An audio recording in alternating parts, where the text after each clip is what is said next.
Right, so I'm sure we've all met somebody in life who, even in the most simple of tasks, manages to stuff it up. The sort of job that can practically run itself. They somehow manage to screw up completely, balls it right up. For example, once upon a time, I was working with a guy at Devonport Dockyard, and we were tasked with pressure testing some tanks on a tugboat there to check they weren't leaking. You literally block all the pipes going into and out of the tank, hook up a meter with an air supply. It's just a bit of hose attached to a wooden board with some fluid in it, water with a dye in it, basically. Turn the air on and sit and wait. The job does itself. You watch the fluid get displaced by air pressure slowly in the hose until it gets to a mark on the board showing 2.5 pounds of pressure. Have a brew while you wait. Might be a big tank, could take a little while. You turn the air off when it reaches that pressure pump mark, and it stays there for 20 minutes or so. No leaks. Job done. Happy days. Gem of a job, easy peasy. Does it all itself. All you got to do is sit there and watch it. I worked with a guy there, though, who somehow the minute he was turning the air on in his tank, kept hitting pressure right off the bat and then some, constantly shooting the fluid clean out the top of the meter. He turned his meter into a dayglow green water pistol, and that stuff stains. Dead easy job. How had he got it wrong? Well, he'd forgotten to cut a hole in the gasket to actually let air into the tank. It was funny. We all laughed, those of us who weren't bright green by this point anyway. To be fair to the guy, he was a welder. It wasn't his specialty. I'd been trained to do it. I knew what had gone wrong. Now, as much as this is an entertaining start to a video, Damo, I'm sure you have a point you're getting to. You might be thinking, and indeed you would be right, because if it was me that had blown the gasket, or at least attempted to pressure test one, I would be the figure of ridicule. In a dockyard, the sort of people I worked with, you can imagine the sort of people I worked with, I'd be rinsed for weeks about it, and then deservedly so, and probably ended up with some sort of caustic nickname to boot. So recall then when Rishi Sunak promised to bring down inflation by half this year. He elicited a few sniggers from economists, didn't he? Inflation is due to come down this year anyway, they suggested.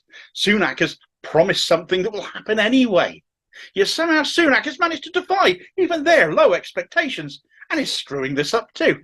And he's not the proverbial welder here, not sure what to do. This guy's a banker. We're talking about the economy here. He should know what he's doing, shouldn't he? But herein lies the rub, doesn't it, in this case? He does know. It's just not how the public have been led to believe finances work at a national level for decades. And therefore, he can't be honest with us about how he would actually fix it. He knows he needs to cut a hole in that gasket. Let's call this gasket taxation, shall we? Instead, he's determined he can force air through that piece of rubber if he just pushes hard enough. And that pressure is called raising interest rates, which, again, the Bank of England are stupidly considering for the 13th time in a row within the last, 12 months to try and bring down inflation when 12 times already it's failed to do that. Inflation was, according to ONS figures, supposed to drop from April to May from 8.7% to 8.4%. Instead, it has stayed at 8.7%, hasn't budged an inch. Core inflation, where you strip the more volatile elements of the economy out, this is stuff like food and energy, the stuff that fluctuates more. Inflation actually rose instead when you take them out of the mix, rising from 6.8% to 7.1%. So if anybody blames food prices for this, incidentally, they're lying. Compare this to the Eurozone, where inflation has dropped from 7% to 6.1% over the same time frame. Compare it to the US, where inflation has dropped from 4.9% to 4%. We are failing. Our government is failing, and the government keep doing the same thing over and over again to try and fix it, despite the fact they know by now, 12 times over, it doesn't work. But all raising interest rates really does is hit all of our incomes. It depresses wages. It hikes mortgage repayments, hitting both homeowners and renters if the homeowner is a buy-to-let landlord. Prices of goods will rise, costs get passed on to us. Food inflation is still well above all of this, as we know. That'll now likely rise again too, as once more raising interest rates fails to control inflation.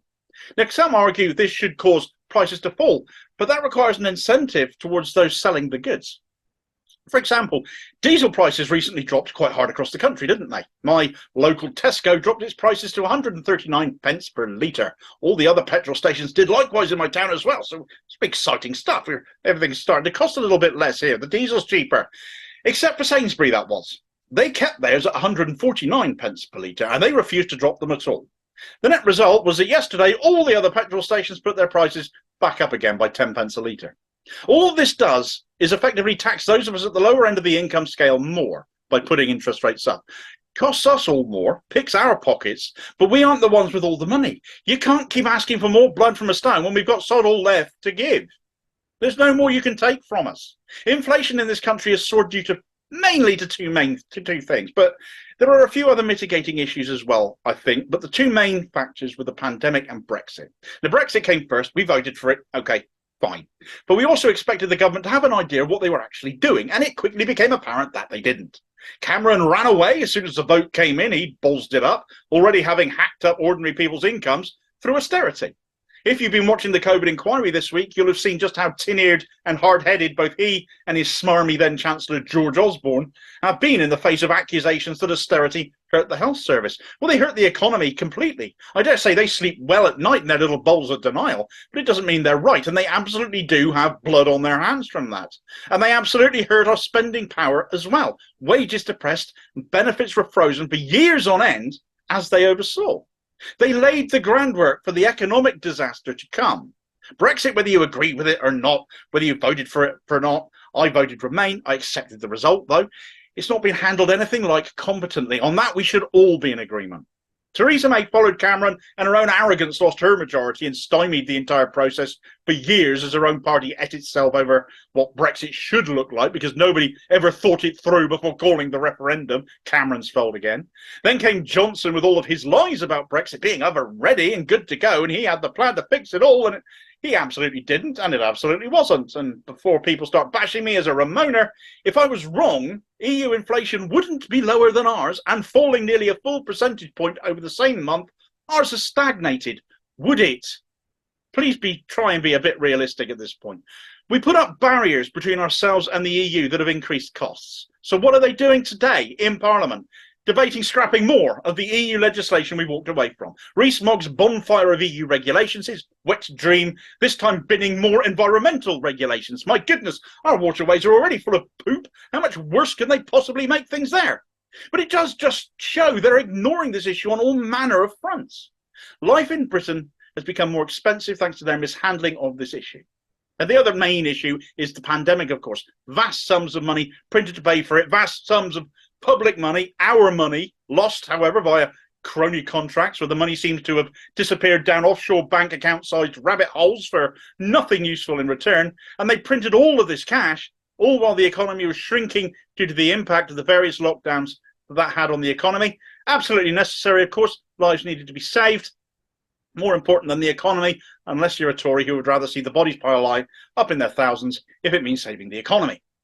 Loads of money was being printed by the government without any break on that. Even as the economy was contracting, tax take therefore would have been shrinking, and there was no break, no stop on any of that. It drove inflation higher as they spent more, and the break being taxation as it is, less taxation coming in, of course inflation soared. We already have the highest tax burden. I can hear people crying at me as I'm saying all this, and yeah, we do, under a party supposedly all about low tax at that. But I can't ignore Liz Truss in all of this, who really was all about low tax, was she not? Made a budget slashing tax for high earners and instantly doubled people's mortgages practically overnight as the Bank of England raised our interest rates to literally stop the economy crashing due to her idiocy. Our taxes, the taxation on ordinary workers is too high. We're paying more than our fair share. We need a big fat reset. Somebody needs to push the big red button. Somebody needs to take a knife to that rubber gasket called taxation with the words wealth tax carved into the side of that instrument, cut a hole in the gasket, let the air in, let all of us be able to breathe once more as those with the broadest shoulders finally begin to pay their fair share for 13 years of Tory misery that they benefited from far too much. How on earth can Britain be the sixth richest country on earth when so many of us struggle to get by? So much wealth is hoarded by a few at the top, by the likes of the party donors. It is insane that this is carrying on. Cameron and Osborne's austerity, the con and incompetence of Brexit, the pandemic mishandling, Liz Truss drawing breath, frankly, has all been one big exercise in transferring more wealth away from the poorest to those who really don't need it. Economic stupidity, every last bit of it shows as much. As we have a cost of living crisis, we have a cost of Tories crisis too. Only interested in selfish ideology, enriching themselves and their supporters, party first as always, and running the country into the floor. We cannot afford to have more conservative rule. And sadly, that includes the likely replacement option of Starmer and Reeves, who are already tying their hands in the name of fiscal rules that they've concocted, that they've made up, when the words wealth tax should be coming out of their faces repeatedly. But sadly, they're taking this narrative because they're chasing Tory votes and they're chasing Tory donors too now. So they won't change anything from what is going on now. Reeves today, on the news that inflation hasn't fallen, decided to chip in bleating about her fiscal rules and plans for growth. But your fiscal rules are just limits you're imposing on yourself. They are totally made up. They are completely arbitrary, and they will just be used as an excuse to continue the madness we're already seeing.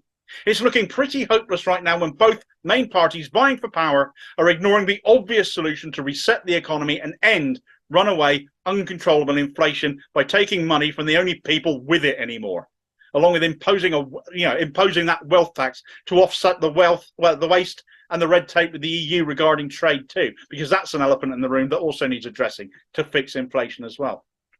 Nobody's talking about it. They're all just turning air on and watching glow-in-the-dark green fluid shoot into the air, pondering why it keeps happening, whilst repeatedly doing the same thing over and over again. Meanwhile, we get covered in more and more of it, the mess it's causing getting even bigger, and after you've liked, shared, and subscribed to the channel, eager for more even-handed evisceration of those who want to ruin our lives, whoever gets elected, the truth isn't out there, it's all right here. You can get the gist of more of Labour's fiscal rules by counting just how many more pledges of Starmer's are getting binned in the name of no longer being able to afford it, like their Green New Deal promises, instead now doing deals with the oil and gas giants who've also been robbing us blind recently as part of the cost of living crisis. And I'll hopefully see you on the next vid. Cheers, folks.